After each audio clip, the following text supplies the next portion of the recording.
Singapore is a nation renowned for its commitment to the rule of law, where all are equal before the law and enjoy the same fundamental liberties. From crowned colony to sovereign republic, The situation is desperate! key laws have defined the character of Singapore. The flood of early immigrants, the Singapore Mutiny, the fight for women's rights, 现在可以去这里。知道这里是不可以聚赌的吗？ and the crusade against corruption 请你喝茶。 have all been landmark historical events that have influenced the sort of laws Singapore has introduced. I'm Amanda Chong. Join me as I uncover some of the stories behind these laws and the impact they've had on the society Singapore has become.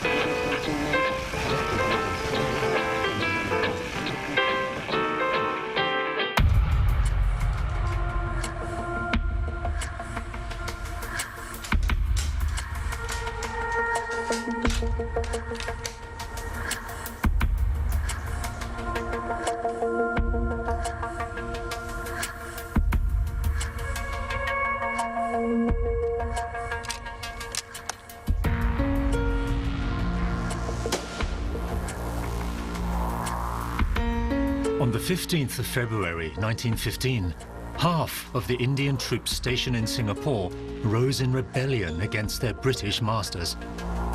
The revolt, known as the Singapore Mutiny, rocked the British military. The troops, instead of defending the colony, were attacking it. The mutiny came as a great shock to the British. It jolted their confidence. They had thought that Singapore was safe, it was secure. Months before, World War I had broken out in Europe. The British, desperate for reinforcements, transferred back to the continent the regiment that was defending Singapore, the King's Own Yorkshire Light Infantry. To protect Singapore, the military high command moved one of its most trusted colonial regiments, the 5th Light Infantry from Bengal in India, to the Straits settlements. And generally, the British had been in India for a very long time. There was great respect between Indian troops and their British officers. The 5th Bengal Light Infantry was raised in Cawnpore in 1803. And when other regiments mutinied against the British in India in 1857, the 5th Bengal Light Infantry remained loyal to the British. Disaffection with the way their British commanding officers were treating them had been festering for months amongst the Indian soldiers. The garrison was a tinderbox of resentment. Growing frustration with the practice of imposing inexperienced British officers over their own battle-hardened officers was fueling the discontent. When rumors began spreading that they were about to be deployed to Europe to fight against fellow Muslims in the Turkish army, the Indian troops mutinied. These sepoys were acutely aware of the very problematic position that they had as Asians who had been recruited by a colonial power to control and police other Asians with whom they had no quarrel with. The idea that Indian Muslim sepoy troops would be commanded by their white British officers to fight and kill fellow Muslims with whom they had no quarrel was something that was difficult for them to accept. The trigger for the rebellion was the arrival in port of a ship loaded with ammunition supplies. When the supplies were delivered to the barracks, the Indian troops seized them.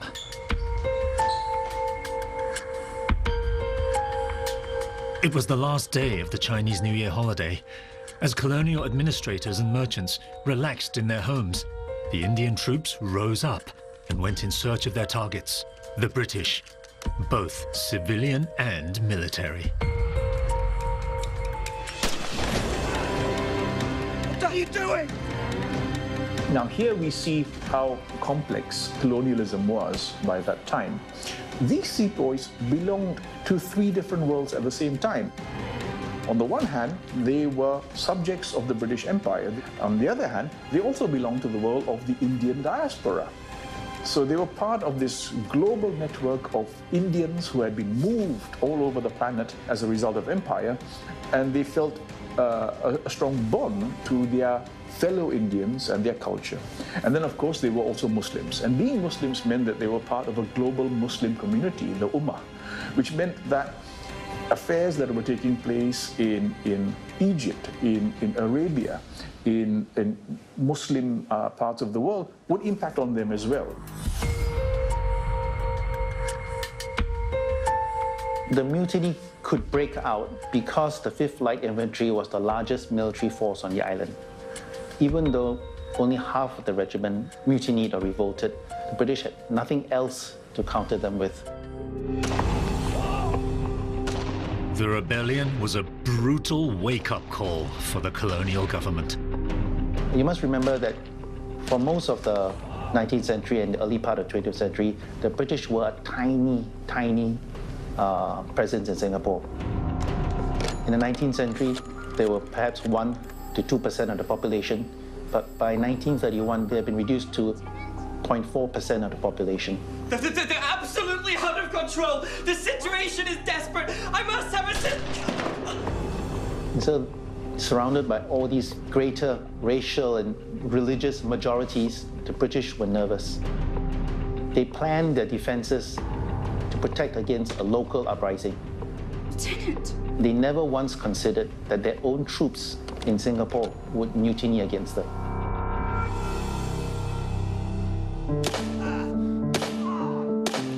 More than 40 British officers, soldiers and civilians were killed by the mutinous troops. The rebellion lasted 10 days. But with no organized plan and leadership, it began to lose momentum. With the help of police reinforcements from Johor and Japanese and Russian troops aboard ships that were nearby, the British contained the mutiny. Those who tried to escape to Johor were captured, while others surrendered. For the British, it was a close call, and they knew it. The mutineers were lined up along a wall in Outram Street and shot in public, and reports from those days say crowds of as many as 15,000 people showed up to see the mutineers getting shot. In all these cases, the men have had a careful trial in open court. Counsel has been provided to defend them. Justice has been done. This came at the time when Britain was at war, and Britain was feeling the growing rise of anti-colonial nationalism across all of its colonies, from Africa to Asia. Di dalam kesemua kes ini, lelaki-lelaki tersebut telah diberi perbicaraan dengan teliti di mahkamah. The thought that their own colonial troops, their Asian colonial troops, might rise up against them, of course, put the entire empire at risk. 他们都有公平的审判，有律师为他们辩护，都已得到公道。 Because Britain depended on colonial labor, not only for its economy, but also for its defense. और इन आदमियों के बेगुनाही पेश करने के मौका भी दी गई थी और इंसाफ की गई है।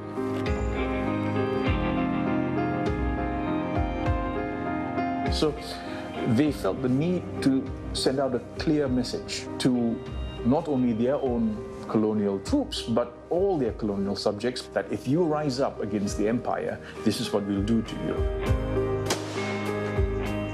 But in many ways, it also showed how insecure it had become, because this was intelligence failure of the highest order. The British commanders were not aware of the sentiments that were held by their own troops. And I think this had ripples across the colonial administration everywhere, from London all the way to Singapore.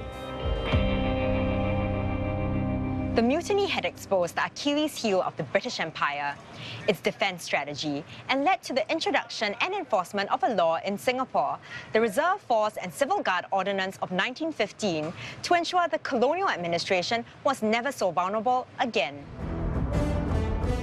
This was the first time a law imposing military service on its subjects was passed in any British colony. All British nationals between the age of 18 and 55, not already in the volunteer force or police, had to register and undergo military training. Those under 40 years old became the reserve force, while those over 40 became the civil guard. Perhaps one of the simplest objectives was to ensure that there would be a reserve force of white people who could protect white power. They had learned that you cannot rely on Asians to defend what is basically a European empire. I think that people forget the mutiny because it wasn't part of our republic's history, but it is part of Singapore history, and there are lessons we can draw from it. Firstly, to be careful about the racial and religious sensitivities of others. Second, also, you can't really depend on foreign troops for your own defense. You have to defend your country yourself. The Straits Settlements, in its early years, had not only relied on colonial troops for its defence, it also answered to the British colonial administration in India and was administered under British law. That all changed in 1867. As a crown colony, the Straits Settlements was granted a constitution which established a legislative council that could enact its own laws. It also paved the way for a separate judiciary. This marked the beginnings of the three distinct arms of government in Singapore: the executive, legislature, and judiciary.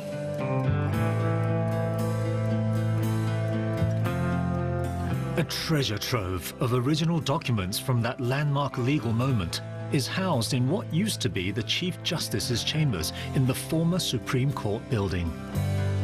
This document you see over here represents the 1867 Constitution. It's the first constitution that was directly granted by the British government to the Straits Settlements, which then included Singapore. Legislatively, the major difference was that we now had a local lawmaking body, the Legislative Council, who had the right to pass local laws which fit local circumstances best. There were 13 members appointed to the Legislative Council that included the Governor, the Chief Justice, the commanding officer of the troops, 6 public service heads, and 4 prominent British members of the community appointed by the Governor. They now had the powers to do so and focus on local issues, discuss them in the legislature, and then craft legislation laws to meet local concerns as they develop, whether this related to health, food safety, commerce, housing, education, anything. The Legislative Council's first governor, Harry Ord, had wide-ranging powers of veto. No legislation could be passed without his approval. As a Crown appointee, he ensured British interests were protected in the colony. He was given a lot of local autonomy on trust by the colonial government that he will represent their interests, being a senior British official. Although the British government did reserve the right to change legislature if anything which was passed locally was deemed to be unsuitable by them. This happened in 1924, when then-Governor Sir Lawrence Guillemard supported legislation to create a majority of public members in the Legislative Council.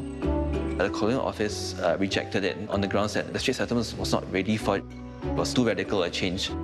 So this is one example where something could be supported by your local legislature and also by the governor, but it's blocked by the Colonial Office in London. When it came to the interests of the local Singaporeans, however, despite Singapore now having Crown colony status, the colonial government showed little initiative in extending power beyond that of maintaining their own interests. Laws during the colonial period was very much about trying to put in place a system that would function, that would avoid the situation in which the local inhabitants, would be unhappy with colonial rule. These colonial laws all sprang from the legal framework introduced by the 1867 Constitution. In a range of ways, the 1867 Constitution laid the foundation for many aspects of Singapore's modern state, whether it's in your legislature, on your judiciary, or in the nature of the executive. You can actually trace the roots of Singapore's statehood to this constitution and period. As Singapore's economy, with its free trade port, boomed in the 19th century, the new economic prosperity attracted an influx of immigrants. Local communities became more complex, and so did the social problems. The Strait settlements, and particularly Singapore, was considered a cesspool of the East in the late 19th century, which is quite funny because Singapore today has an international reputation of being one of the cleanest and most orderly cities in the world. The proliferation of social vices would soon test the limits of colonial governance. Confronting legal measures would be taken to contain them.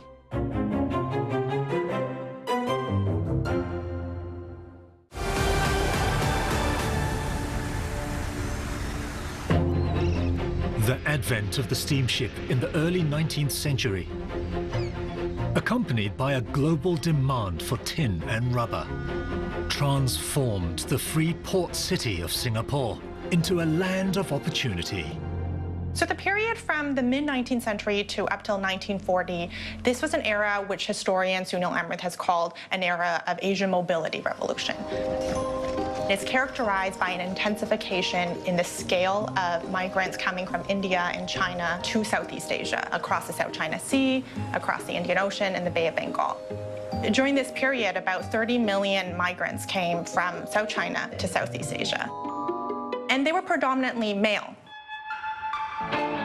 At the turn of the century, Chinese males made up 72% of Singapore's population. Many Sin K left their wives back in their hometown or came as bachelors. In the colonial archives, there is a recurring trope where the colonial government talks about this lack of home life. So they thought that because of the lack of Chinese women, it would contribute to a range of social vices like prostitution, like gambling, the flourishing of secret societies, and infighting. Chinese secret societies, who ran many of the criminal activities in the colony, capitalized on the influx of immigrants, recruiting many of them as they stepped off the boat. A new law was introduced to confront the problem. The Chinese Immigrants Ordinance was implemented in 1877, which established the Chinese Protectorate Office. Before, if you were a coolie and you came to Singapore, you had to go to the secret society, your own dialect group or clan association, which would look after you. But now with the Chinese Protectorate, the British would meet incoming ships and hand out leaflets to coolies to tell them if you need any help, come to the Chinese Protectorate instead. The British government would look after you. But to the Sin K, trusting one of their own in a strange foreign land was a more natural instinct. The Chinese Protectorate was quite clever. It started to recruit a lot of civil servants as well as translators and train people to speak in different dialects. So over time, trust was built up. It was really a confluence of the British government getting a bigger role in society, coming together with their desire to break the control of the secret societies in Singapore. One of the Chinese Protectorate officers stood here on Upper Pickering Street, named after the first protector, William Pickering. The Protectorate not only aimed to protect the coolies, but also dealt with issues related to prostitution. In the late 1870s, prostitution was rife in the British colonies. Singapore was no exception. Thousands of young women had descended on the colony from China. Many ended up as prostitutes to support themselves. The predominantly male migrant population sought female company, and the brothel economy was flourishing in Singapore by the late 19th century. Certainly for a lot of women, it was a land of promise. It was a way to escape poverty. It was a way to sometimes sometimes escape the domineering family structures back at home. But for a lot of women, they didn't always know what they were getting themselves into. From the 1880s till the early 20th century, registered brothels were confined to specific locations. These red light districts aim to separate, control and regulate the behavior of prostitutes and to curb the spread of venereal disease. Public brothels for the Chinese, for example, were concentrated here in the heart of the Chinatown district. It was a common sight to see prostitutes soliciting from the doorways of brothels. Prostitution in the colony was viewed as a necessary evil and tolerated till the 1920s. The colonial government tried to minimize the impact of the social vice through legislation. The Contagious Disease Ordinance, introduced in 1870, required brothels to be registered and prostitutes to go for regular checkups. The colonial government thought that prostitutes were the vectors of disease. So their primary interest was to protect the health of European troops and Europeans within the colony. And so the policing of venereal diseases was very one-sided. Besides spreading disease, the flourishing brothel industry gave rise to another problem. Human trafficking was inextricably linked to the brothel industry. 80% of the young Chinese girls brought into Singapore in the early 1880s were destined for prostitution. Blurred lines between traditional customs and the law compounded the problem. The local Mui Zai custom encouraged the import of adolescent girls from poor families in China. These girls were then sold to rich Chinese families as domestic slaves by brokers.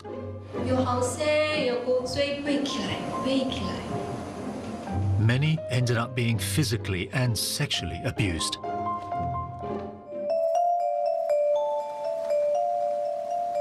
Days turned into months, but still I wish I could see my mother again. That tiny flame of hope died with every passing day. My master was a rich landowner. He had many servants and wives. A few months after I was brought here, he began to seek me out when night fell. I was terrified. The colonial government tried to present Muay Thai as a distinctly Chinese practice, right? And in response, the Chinese community defended the practice as a Chinese custom. The Muay Thai system was abolished in parts of China by the 1920s, but it was only in 1932 that the colonial authorities enacted the Muay Thai Ordinance in Singapore. No new Muay Thai could be bought after the 1st of January in 1933, and existing Muay Thais had to be registered at the Chinese Protectorate Office. Many of the slave girls were disguised as adopted daughters by their rich Chinese masters when having to register. By a stroke of luck, 1933 was the year that concerned me. One day, my mistress brought me out. She told me I needed to be registered at the Chinese Protectorate Office. She reminded me to tell the people there that she was my ma. I was confused. Why did she ask me to address her as mother? A beautiful European lady opened the door. I thought, if there were angels in this world, she must have been one. Later, I found out that she was the assistant of the Chinese protector. She had saved many other girls, like me. During this time, there was a lot of debates about the age of consent across the British Empire and really redefining who could be a child and who was considered an adult. Childhood during this time becomes really viewed as a time of freedom, of play. And this contrasted with obviously the Muay Thai practice. Despite protests from the rich Chinese families, the abuse of Muay Thais was dealt with by the law and offenders pursued. For the young slave girls, the enactment of the ordinance gave them a new sense of hope and freedom. an historic reminder of the Muay Thai debate that gripped Singapore in the 1930s, lies buried in a time capsule underneath the foundation stone of the former Supreme Court. It includes, along with local currency, 6 newspapers published on the 31st of March 1937, the day the foundation stone was laid. One of the headlines featured the Muay Thai debate. Many of the girls who were rescued from slavery or forced prostitution sought refuge in the Po Leong Kok. Also known as the Office to Protect Virtue, it was set up in 1888 by the Chinese Protectorate in Singapore. Well, we'd take her and put her in the Po Leong Kok. She might have to stay there for some years, and she'd be educated, of course. We had teachers in the Po Leong Kok, and eventually she'd be married. I think the Chinese Protectorate made an impact, but it didn't exactly solve all the problems. It represented a shift in the thinking of the British, away from thinking that the Chinese are ready to riot and kill us all, to thinking that maybe we can help them out and exert some control over them. The governance of the empire was about a lot of things. It was about territorial expansion, it was about economic exploitation, but it also relied on moral legitimacy. And one way that the British government sought to do this was to enact a series of reforms within the colonies by presenting themselves as protectors of women in the colonies. These were not the only laws that spurred social reform affecting women. After the Second World War, the rights of women would take a giant step forward.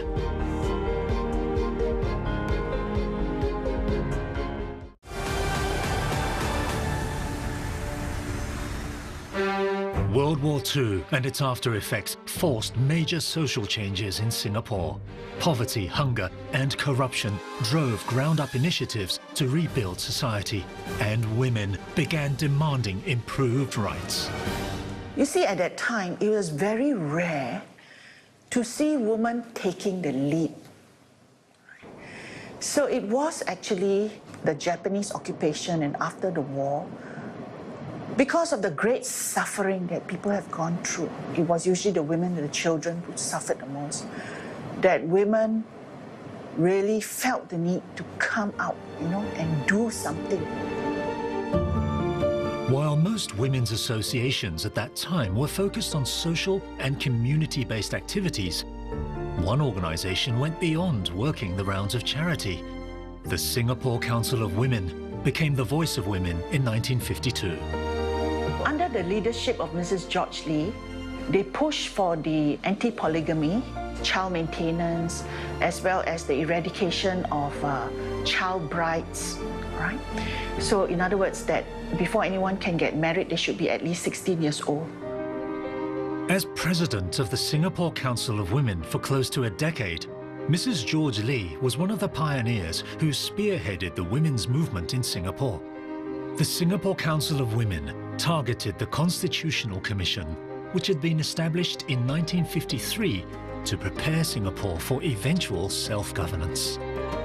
They appealed to the Commission's head, Sir George Rendell, calling on the Commission to safeguard women's rights in marriage and divorce in any new constitution that may be adopted for the colony. The Council lobbied specifically for new laws to introduce monogamy across all marriages in Singapore. Mrs. George Lee is a forgotten heroine. I would call her a silent crusader. Mrs. George Lee's maiden name was Tan Cheng Hiong. She was from a wealthy family and subsequently married into one. Her husband, George Lee, who was the younger brother of Lee Kong Chian, owned George Lee Motors and Happy World amusement park.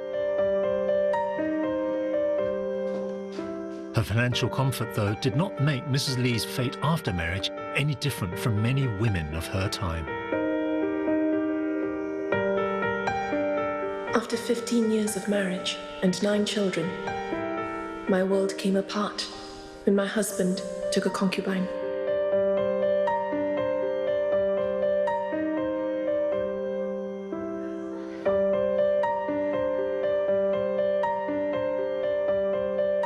At one point, I even contemplated suicide.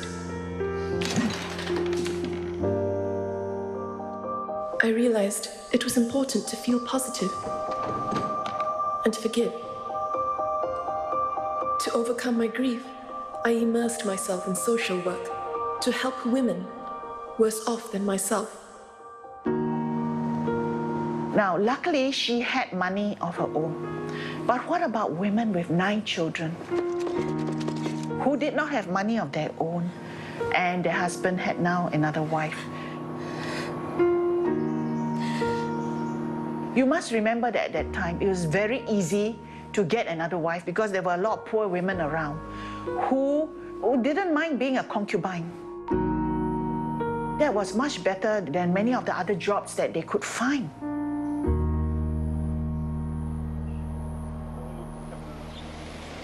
Back then, divorce laws in Singapore were lenient and most marriages were not properly registered. Apart from a small fraction of Chinese and Indian women who were married under the civil and Christian marriage ordinances, the larger part of the female population was unprotected against religious and customary laws that allowed polygamy. Among those who did not have marriage and divorce rights were Muslim women who had almost none. Polygamy was accepted in the Muslim community. A man could abandon his wife without informing her and file for divorce without seeking his wife's consent. He also had no maintenance responsibilities. A prominent activist against these practices was Khatijun Siraj.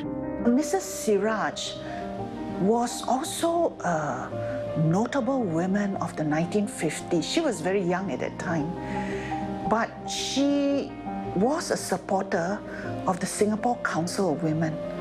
She supported their stand on anti-polygamy. She felt that men should be more responsible when they want to divorce their wife, and especially where child maintenance is concerned.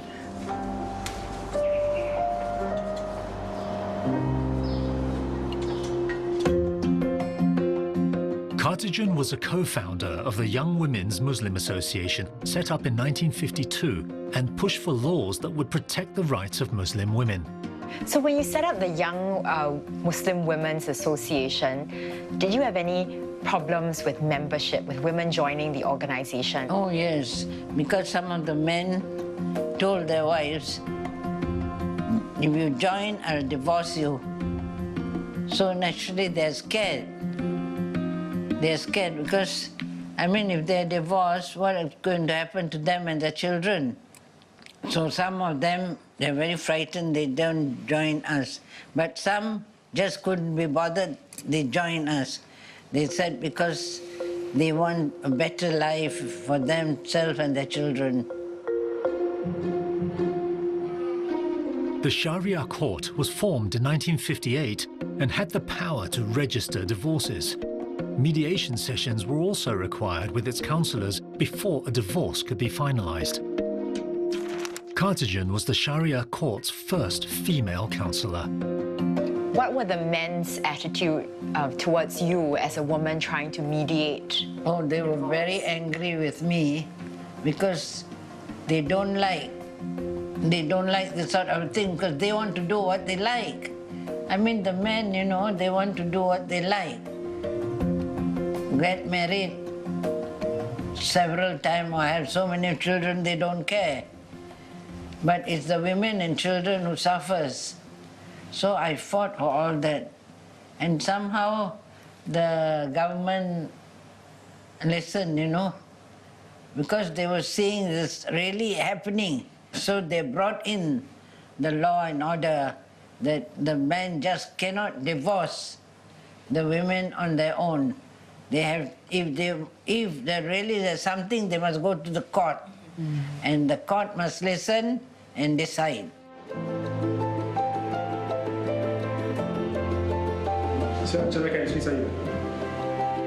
A year before the Sharia court was established in 1958, half of Muslim marriages ended in divorce.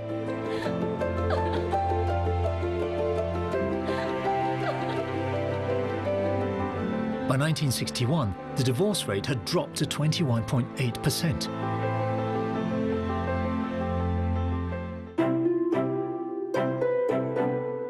This success came against a background of activism throughout the 1950s by the People's Action Party.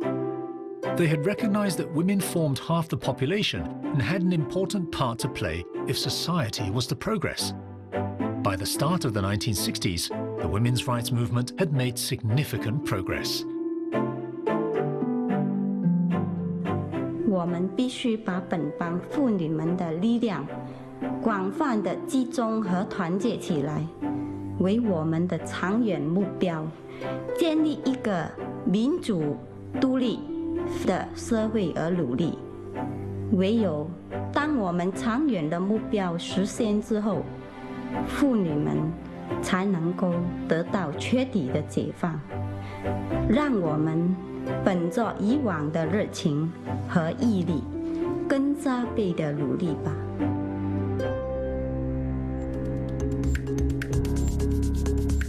1961 was a momentous year for the recognition of women's rights in Singapore, when the Women's Charter became law.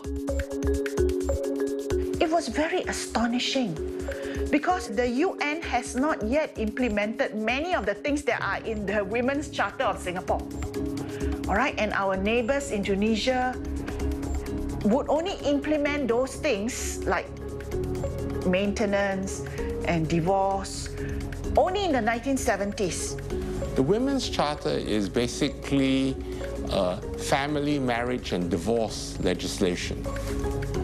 It was called the Women's Charter to fulfill one of the campaign promises made by the PAP when they were campaigning to be the first government of self-governing Singapore in 1959.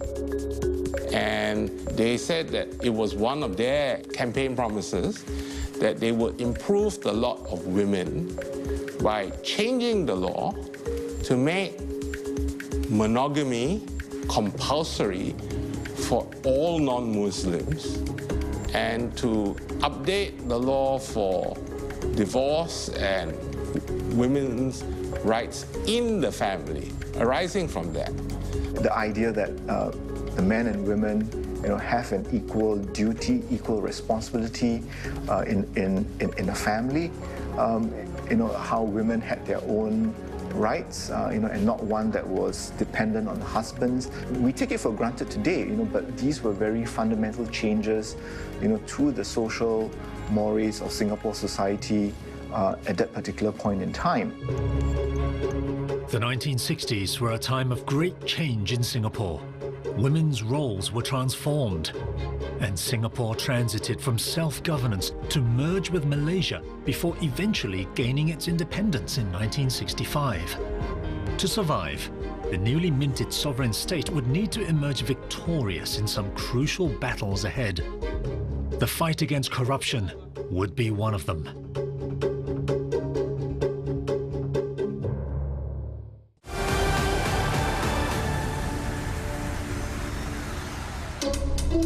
In October 1951, 1,800 pounds of opium worth a total of $400,000 was hijacked in a daring heist at Punggol Beach.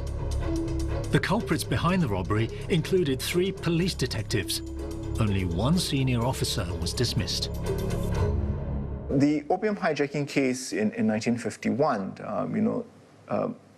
took place against a backdrop of fairly rampant corruption within the law enforcement agency, in this case the police. The investigation was not very successful in that prosecutions were few, and it was mainly the lower level officers that were implicated and convicted. This was a very major case that received a lot of publicity. The leaders were not caught. Singapore began its battle against corruption as early as 1871, when corruption was made illegal with the enactment of the Penal Code in the Straits Settlements. However, it took the British colonial government 66 years before they introduced the first specific anti-corruption law. The Prevention of Corruption Ordinance was introduced in 1937 and enforced by the Anti-Corruption Branch. However, corruption remained a non-seizable offence and powers for investigation were limited. It was a half-hearted attempt on the part of the British colonial government to address a growing problem. The ordinance was a short document with narrow definitions of what amounted to corrupt practices. They took the view that corruption was at a low level, what we now describe as petty corruption. So they weren't a significant threat, right, to British interests. They were not a threat to the maintenance of law and order. But of course, I think that was a very wrong assessment.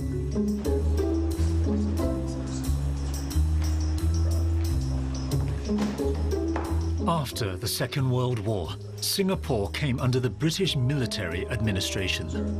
Corruption was so rampant that the BMA was also known as the Black Market Administration. In 1946, the Prevention of Corruption Ordinance would be revised to give police officers more powers of arrest, search and investigation. But the root of the problem remained.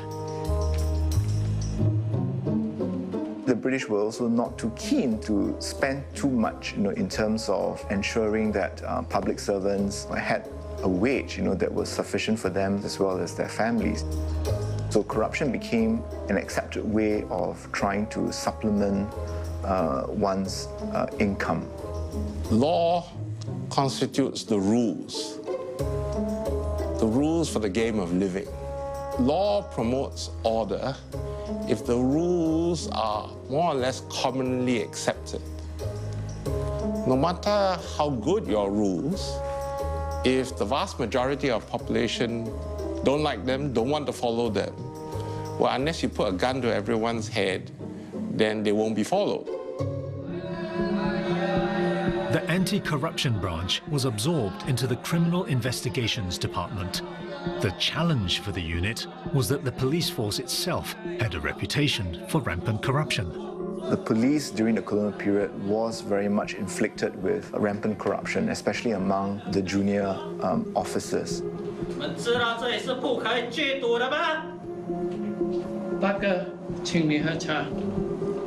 That made it difficult for the anti-corruption body to be effective, right? Particularly when it comes to wanting to stamp out corruption within the police force itself.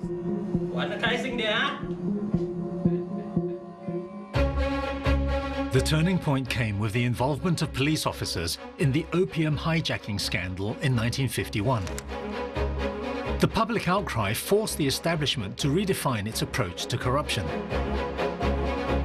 In September 1952, a specialist anti-corruption unit was set up, the Corrupt Practices Investigation Bureau, to specifically target the problem. Significantly, the director of the CPIB reported directly to the Colonial Secretary, and the unit operated as a separate entity from the police. It ensured that we had a pool of dedicated officers who were trained in the craft of trying to deal with corruption. He also ensured that, the CPIB had sufficient autonomy, right, to go about its work without fear or favor. The CPIB's first office was here at the former Supreme Court building. The team comprised 13 officers on short periods of secondment. They had limited time and resources to conduct investigations. There was also a social stigma tied to investigating fellow law enforcement officers. The colonial authorities recognized the problem, but I think the solutions that they came up with, in the wake of the opium hijacking case were grossly inadequate in terms of dealing with the problem. So by the time we had the first Legislative Assembly elections when Singapore attained self-government, the electorate was sufficiently concerned with corruption in the public service, particularly the police force, that they were willing to support a party that had a very strong program to stamp out corruption. The 1958 State of Singapore Constitution had allowed for self-government in Singapore. Self-governance meant that Singapore could pass internal laws without going through the British colonial government. When the People's Action Party emerged victorious in the 1959 general elections, they were determined to fulfill their promise to uproot corruption. The Prevention of Corruption Act replaced its predecessor in 1960. It expanded the definition of what constituted corruption, and penalties were made more severe. As Singapore progressed towards independence and eventually had its own constitution as the Republic of Singapore, the Prevention of Corruption Act has remained the principal anti-corruption law. Over the years, revisions have been made to ensure its relevance and efficacy. The law serves us, all right? But society changes all the time. And so the law cannot be static. The law always must be just in relation to the context that it finds itself. So when the context changed, the law will have to change. A measure of the effectiveness of our laws, and in particular our fundamental law, our Constitution, is whether it helps to set out a structure by which we lead our lives in a way which is hopefully one that we like and which we are content to live under. Hopefully that has benefits for us, not only as a country, but also as individuals.